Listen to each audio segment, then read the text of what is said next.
समरपुर नाम का एक गांव था। उस गांव में दो भाई रहते थे। एक का नाम मोहन था और दूसरे का सोहन।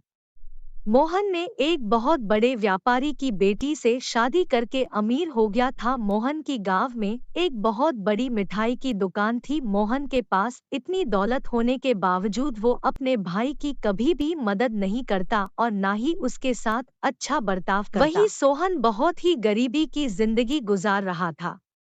सोहन अपने परिवार का गुजारा करने के लिए जंगल में जाकर लकड़ियां तोड़कर लाता और बाजार में बेचता। उन पैसों से वो अपने परिवार का पेट भरता। बारिश का मौसम था। जंगल में सूखी लकड़ियां मिलना मुश्किल हो गई थी। सोहन का परिवार 2 दिन से एक वक्त का खाना खाकर गुजर कर रहा था। सोहन अपने भाई से मदद लेने के लिए उसके घर गया। सोहन ने मोहन को बताया कि हम किस हाल में अपना गुजारा कर रहे हैं, किंतु मोहन को उसके ऊपर जरा भी दया न आई और उसने उसे मदद करने से इनकार कर दिया। सोहन उदास मुंह लेकर अपने घर आया तो उसकी पत्नी ने पूछा, क्या आपके भाई ने आपकी कोई मदद की है? सोहन ने निराशा भरी आवाज से कहा, नहीं, वो तो हमसे कोई संबंध नहीं रखना चाहते।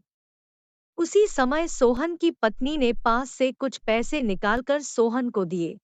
सोहन ने अपनी पत्नी से कहा, ये पैसे कहाँ से आए? सोहन की पत्नी ने कहा, बुरे वक्त के लिए रखे थे, जाइए बाजार से अनाज ले आइए। सोहन बाजार जाकर उन पैसों से एक वक्त का अनाज ले आता है। सोहन की पत्नी उन लाए हुए अनाज से 2 रोटियां बनाती है। वो उन रोटियों को खाने ही वाले ही होते हैं। तभी एक आवाज आती है, भूखे को कोई रोटी दे दो, कई दिनों से भूखा हूँ। सोहन ने उस बूढ़े की ओर देखा और कहा, बाबा क्या चाहिए? बेटा, कई दिनों से भूखा हूँ, कुछ खाने को मिल जाता तो बड़ी मेहरबानी होती, बूढ़े ने सोहन से कहा। सोहन ने अपने हिस्से की रोटी उस बूढ़े आदमी को दे दी और कहा, ये लीजिए बाबा, ये रोटी आप खा लीजिए।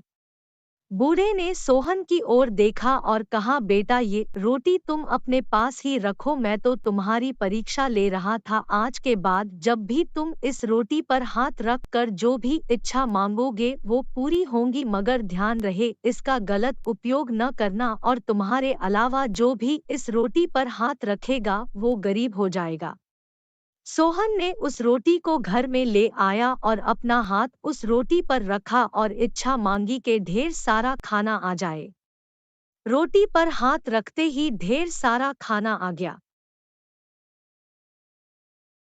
सोहन और उसकी पत्नी ने पेट भर के खाना खाया। सोहन ने फिर से एक बार रोटी पर हाथ रखा और देखते ही देखते सोहन की कुटिया एक आलीशान हवेली में बदल गई। वो उस रोटी के ऊपर हाथ रखता और जरूरत की चीजें मंगवाकर गरीबों में बांट देता। उस गांव के नागरिक सोहन की बहुत इज्जत करने लगे।